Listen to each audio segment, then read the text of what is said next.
Albayrak support the project with a use case in railway transportation, focusing on the condition monitoring and predictive maintenance of platform screen door system. The PSD system is becoming increasingly widespread in the world and has an increasing trend in metro lines. Also, it is seen in bus rapid transit system in recent years. As you know, AI-enhanced predictive maintenance method have not been implemented so far in PSD system, and also as we know so far. The innovation is to use AI-enhanced predictive maintenance to increase the availability of PSD systems while reducing maintenance activities.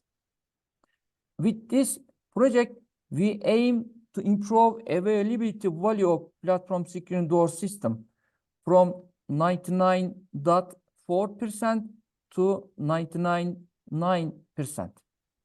We believe that this result will directly support us in the PSD market.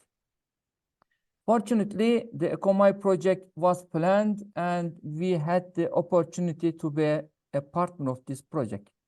Thanks to Penta and TÜBİTAK organization and also all the project partners. Thank you.